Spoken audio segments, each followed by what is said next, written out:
Okay, today is February 24th, 2023. Exhausted.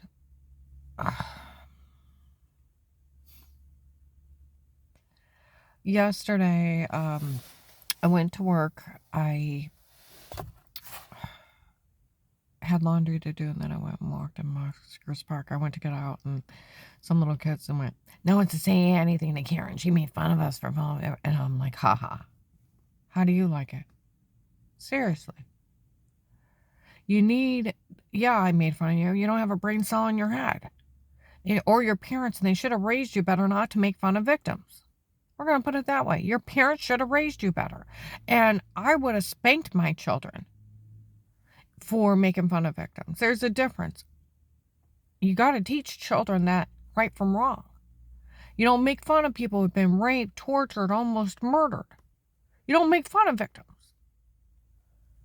You don't teach them to be low-life scum. Well, yesterday there were several sheriffs around me.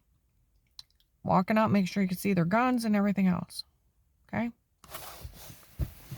Well, I emailed the Florida Sheriff Department. See, the whole unique thing is I called the FBI hotline. An agent out of the area picked up my case because it was his daughter my husband was dating. Him and his retired Judge Pete from the Ravenna courthouse, looks like a little white Santa Claus, some kind of granddad or uncle or some kind of family member were in debt to these drug dealers. They paid him off by my case. Ran a big scam. They're part of the big human trafficking group. Yesterday, I was in Louisville. Some ladies was talking to this other lady, said, if those people are the ones doing they're very dangerous. Duh. I mean, it's to the point. I look at people and it's like there's not even a brain cell in your head. Not even a brain cell. Not even a brain cell in your head. Not even a brain cell.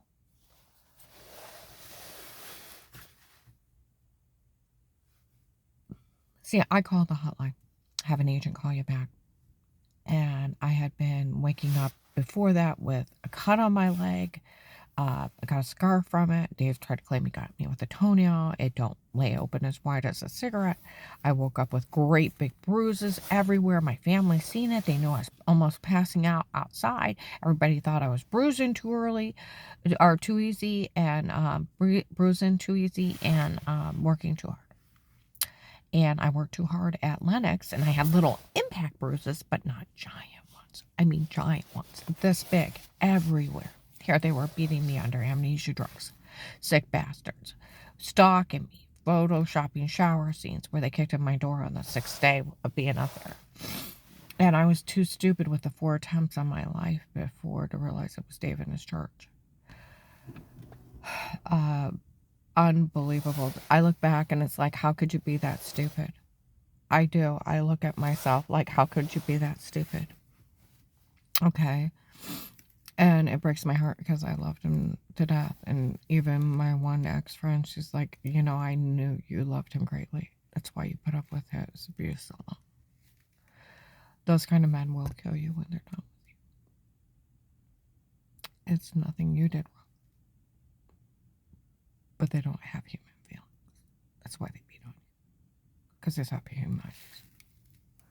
Just like these people that did this to me subhumanized me. Because if I was human, dear God, this would be horrifying. They raped me and showed it to children. They drugged me. They bashed my skull in. They almost killed me. And they drugged the hell out of me. But if I was human, that would be horrifying. And these lowlives for $20, $5, just for the hell of it, make fun of victims. They think it's funny hurting people. There's a severe mental illness going on in this area that they think is funny. And there's not a brain cell in their head. See, I called the hotline. Then I couldn't get out of bed for 3 days because they were drugging me up so bad. And then he's the one at Paymer's telling on me, verified by an officer before I call him back. And when I call him back, and I try to report what happened at Huntington Bank about the guy threatening to knife me, he threatened to arrest me if I didn't say I was lying. He goes to jail for that. Tampering with witnesses is a 20-year sentence.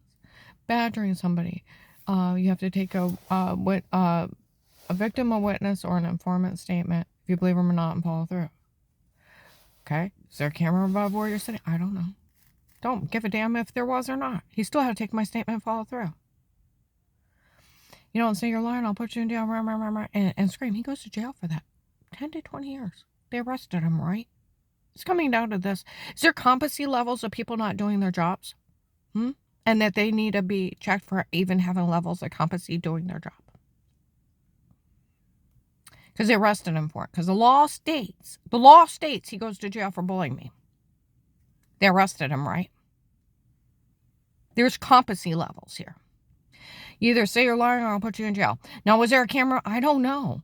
And I'm crying like crazy because I've been date raped, drugged, and I'm not completely out of, and I'm just waking up with bruises. I didn't know I was throwing up and why I was getting sick. And I'll tell you what, when we had well water up there and, we didn't drink it, we used everything, bottled water to cook and clean everything. I was afraid the well water, just washing my hands, was making me sick. I couldn't figure out why I was getting sick. And why I was throwing up, and why I was almost passing out. And if Dave's beating on me in my sleep, why am I not waking up? See what I mean? I didn't know. You don't know. Just like my neighbor got roofied in a bar, didn't know he told everybody he was an astronaut, didn't know he went out to eat, and didn't know what he ate, and that he went to the bank, and how he changed his shoes. Or the girl that I work with, she went drinking with friends. And she left with a group of people, and she didn't know she left with them, and they raped her. And she's raising some other body's kids, and she don't even know who she had sex with. And they said she was happy and went willingly, because she was drugged. You're sleepwalking for 4 to 6 hours. You have no idea.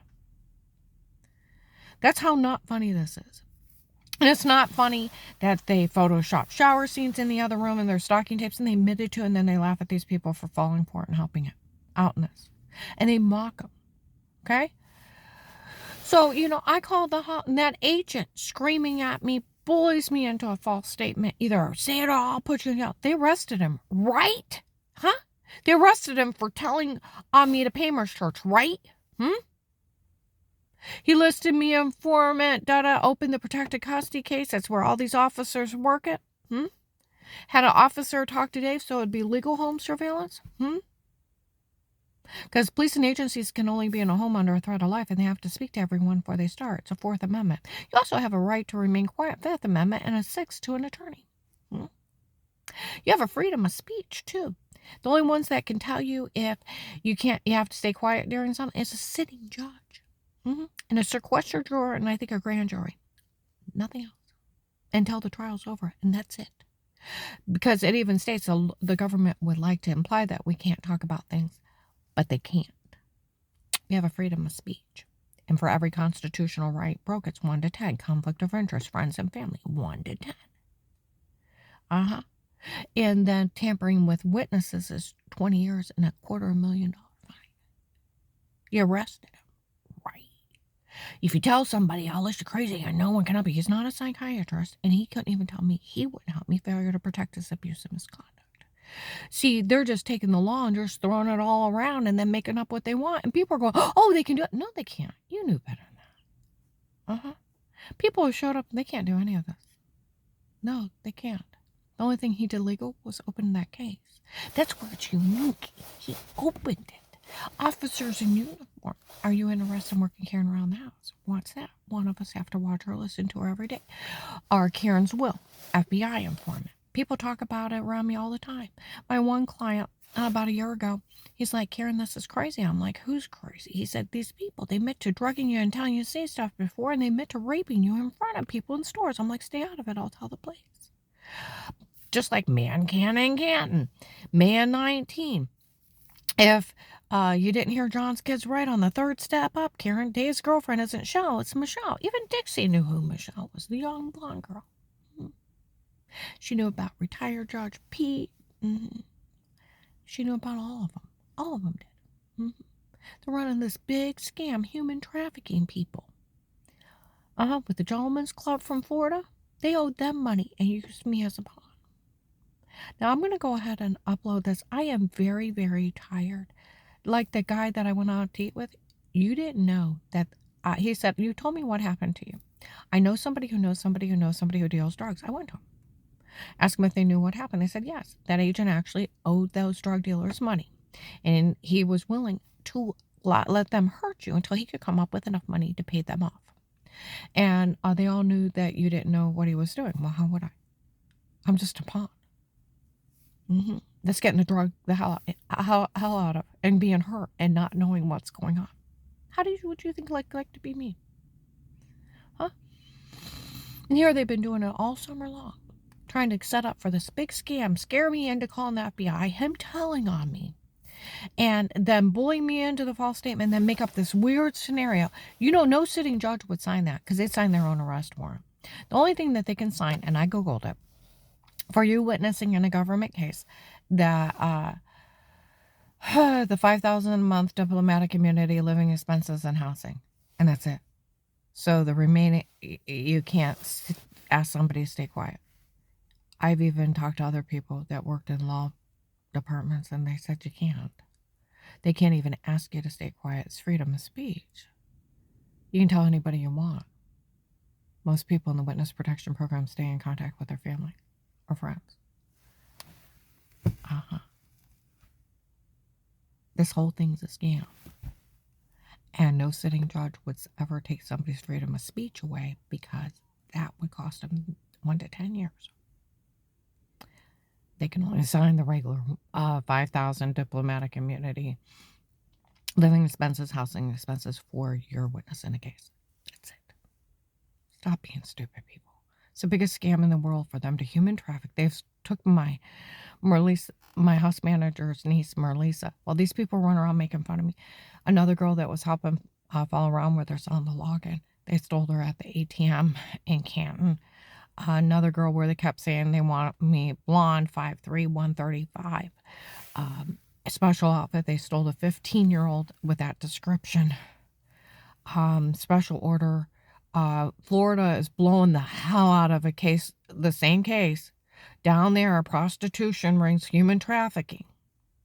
And they're arresting them like crazy. Because, see, that judge did a human trafficking thing down there. And now they got all these people set up human trafficking. And they're blowing the hell out of it. See, that's where, does there need to be competency test of people not doing their jobs around here? That's where my one friend is a retired sheriff. And he out of this area, he said, you know, is your local police slow? Even a local officer could have arrested that agent, that judge. They can't do any of this. No, they can't. And what do you mean he called you a liar? See, there's come to the point you arrested that agent, right? Because the law states he goes to jail for talking to me that way. And it's his fault all this happened. Huh? And I'll tell you what, that I talked to that guy again that told me about, you know, somebody who knows somebody who deals drugs. He said, I also have a friend on the police department in my area. He said said that they already know about the Texas group that was helping out in your case. I said, so you know about the Kingsmen? And he said, the Kingsmen. I said, the 350-pound men that called me an idiot and a dumbass and made sure that I knew that they worked for that agent. And they'd show up and mock me.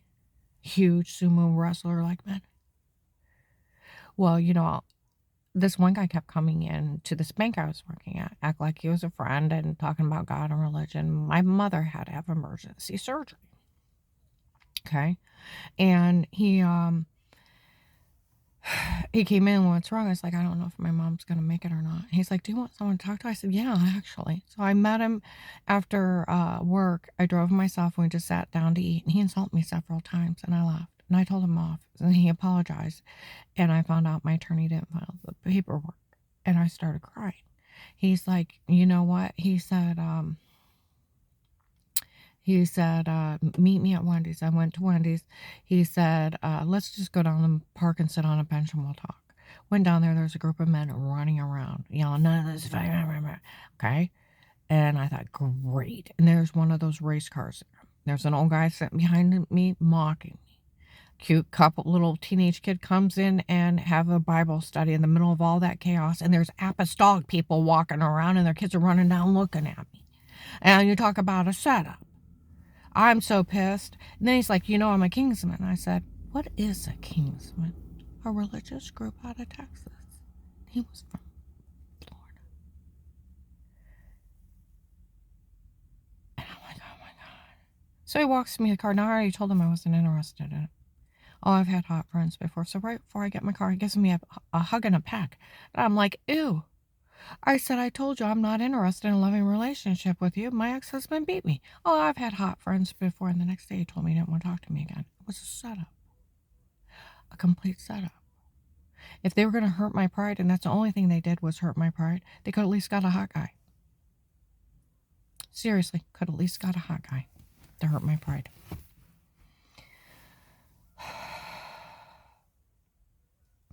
Now, see, there's a point in time of even the local police could subpoena the FBI for those tapes. A lot of the local officers help work it.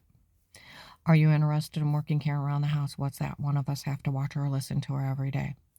Like the Walmart employees, that's the one the police take care of. See, the police always know that I'm telling the truth. Why? Because they're taping along with me. And one of them's watching me. They all know I'm telling the truth. That's where it's becoming competency levels. Why aren't they been nipping this? And why didn't they arrest that judge and that agent? Even like the one sheriff said, even a local officer could have arrested him for these crimes. They can't do any of these. They can't. And if they pull my case, it's a house of horror. A house of horror. And you know what, on top of it, they may be able to, because they're prostitutes and drug dealers from Florida, cross-reference their mugshots, maybe ping off their phones and where those girls were taken, see if they were around them, see if they can't find them. It's a long shot, but at least it's a shot. And then they got them dead rights, hurting me, and they're bad guys off the streets. There just comes to the point of, this is an oh my God case, and that agent has embezzled every dime from my case for these prostitutes and drug dealers. Over $300,000 that was meant for me that I never received a dime.